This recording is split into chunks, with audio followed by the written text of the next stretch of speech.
Fuck you, Luke. I don't wanna die, I don't wanna die, I don't wanna die. But if I do die, I know you'll be by my side. Yeah, outcast in a small town. Herzlich willkommen zu einer neuen Folge Kesselpunks. Ich freue mich ganz besonders, wir sind heute in der SAP Arena in Mannheim und da spielen heute Green Day und Green Day haben sich, nicht nur das wäre schon eine richtig geile Sache, dass wir heute bei Green Day sein dürfen. Wir haben leider Green Day nicht im Interview, aber die Vorband ist nicht von schlechten Eltern. The Interrupters von dem weltberühmten Hellcat Records und die beiden Jungs stehen neben mir. Hello. Hello. How's it going? What is your name? What do you do in the band? I'm Jesse. I play the drums. I'm Kevin. I play the guitar and I sing kind of in tune. Kind of in tune. All right. Well, you guys, what a career it has been for you guys. I mean, 2014 you put out your first record. Now you're on stage with Green Day. Seems like everybody loves your new record, Say It Out Loud. How does it feel to play in front of so many people? I think I speak for the whole band when I say like we feel like we're the luckiest band ever. We feel like we won the lottery.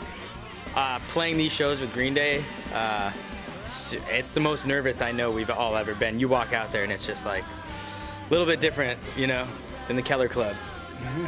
Well, I love the Keller Club though. You know, that's our type of show. So we're learning. There's a little bit of a learning curve, but it's been a lot of fun. what did you do when you heard that you guys are going to support Green Day? Jumped up and down, nearly passed out. Had a drink? Maybe a little bit, but just, you know, I don't even remember. It was insane to hear that it was going to happen. Well, you guys have been on Hellcat Records, and Tim has always been a big push for you guys. Do you feel that this has been like, that his support has of course pushed the band, but do you feel that this has also been a burden for the band? Because, you know, oh, it's just Tim's band, you know? I don't think it's a burden, man. We all grew up as huge fans of Rancid and Operation Ivy and just, you know, everything he does. So I would definitely not call it a burden because he's been so helpful and he's like kind of like he's like a big brother figure to us. You know what I mean? He's taught us so much about like just being able to tour with Rancid. We're just learning so much about how to treat people and just like the smart ways to do things when you're a band and what really is the key to being in a band that lasts so long. You know what I mean? And that is, a lot of that's like your personal relationships with your band members and putting those before you put the business of the band, because we all started playing music together just to play music, not to like make a big business out of it. So I definitely don't think it's a burden. We've been super lucky to have him in our corner the whole time, and yeah, and you know, he's produced both of our records, and we're just a fan of his music, so we trust him and we listen to him. Like when we come to him with a song, sometimes he'll be like, "That's great, go record it," and sometimes he'll say, "You know, I don't think it's quite there yet, but maybe try something like this." And having someone that's that honest with you always helps. Does it hurt if Tim Armstrong calls your song shit? You know what?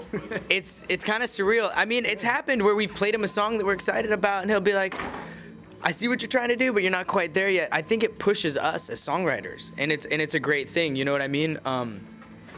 I'm sure he's been in situations where he's written a song. They've had Brett Gurewitz producing them for their whole career, and Brett's probably been like, "Hey, I like it, but what if you tried this instead?" It's always positive. He's never said your song's shit. He'll always say, "I like this, but I think we can make this part better, as good as this part." You know what I mean? Does he sometimes come and say, "Hey, I've written that song"?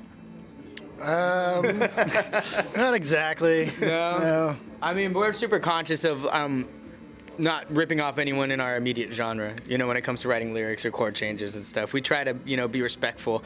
But sometimes when you're writing a song, you'll write a whole song and you'll be like, and then you realize you're like, "Oh, this is like an Oasis song already." Like, I've done that before and been like, "Oh, these chords, that melody," you know? It happens. There's only 12 notes on a guitar, you know? Yeah, that's what I meant. Yeah. You guys are a classic four-piece band, but on the other hand, then you have a lot of organ parts and you sometimes even have horn sections in there. Did you ever think about becoming a ska band with, instead of just touring musicians, having people on the band as well? Well, we kind of started the band with a keyboard player, but it worked really well, but he had another life to deal with. Yeah. So we like keeping it tight. The like three-piece punk band with the strong female vocal playing ska music is it works for us. But then you also miss out on harmonies and stuff like that. On your record, there's a lot of organ. Yeah, no, and it's funny because I play it, and then Justin, our bass player, plays it. So it's us on the record playing the organ, and we help come up with the horn parts too. It's kind of like when we're making a record, we just do whatever's best for the song. But I think for our band, touring just the four of us has just been, you know, we have a tight unit. We're all like, we got a family unit, so it's good to keep it tight. And on the other hand, we have had horn players jump up with us when we play in Southern California. And we were just on the Warp Tour, and Billy from Real Big Fish plays organ, so he played organ with us every day.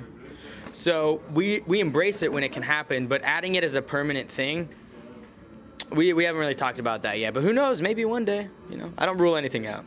All right, a new record, and it seems that everybody loves it. How does that feel?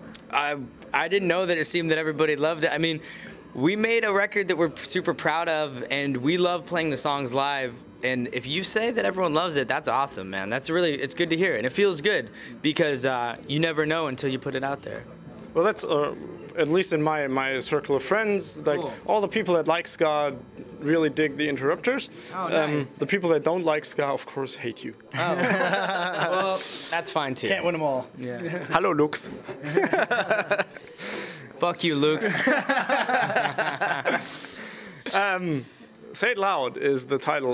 Say it Out Loud is the title of the record. Well, we have to talk about this. On Friday, there's a new president in America being sworn into office. Is that the right time to say things that you mean out loud?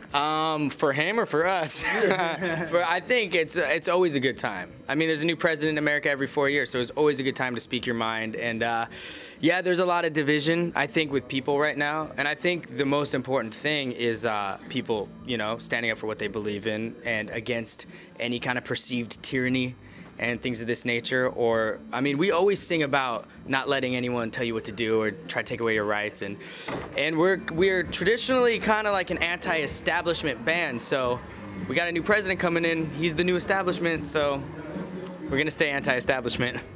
All right. Something that's always with your band that I thought from the very first time that I heard you guys or saw your videos, these guys are always dressed very sharply. Or very sharp. You could get a close up. It's a little dirty right there, you know. We try to keep it as clean and tight as we can, but yeah. Was that a big thing for the band to get up on stage in something that, like, you know, dress up for the stage instead of just... I think it's a clean look. I mean, we look up to bands like the Specials, and, you know, they always looked super good when they went on stage. They still do. So it's an inspiration. But for us, having the matching thing just kind of helped because it's like you're not focused on any one in particular. We're just kind of like, it's like a sports team, you know? You all wear the uniform. It's like a gang thing. Exactly. Yeah. It could be. So you guys are criminals? Yep. Maybe. Not here. Not here, of course not. No. I don't want to go to jail in Germany. Well, you guys will be on in 25 minutes. So what's the deal just before you get on stage? What do you do? We get really nervous. We start singing la la la la la la la la, and then we all kind of get in a huddle and say, how lucky are we? We get to open for Green Day. Let's go have fun because that's what this is all about. And we go try to have fun for 30 minutes, and hopefully the crowd has fun. So do you have to actually work in your voice and stuff like that instead of just, you know, back in the old days probably you just, hey, let's have a last beer and then we'll get on stage and get totally wasted, yeah! Yeah, actually, that's a good point. I mean, our singer right now is like fighting a flu and bronchitis, and when you go on tour, especially when you have an opportunity like this, you can't say, Green Day, we're not going to play tonight. I mean, we have to play. So you got to take care of yourself.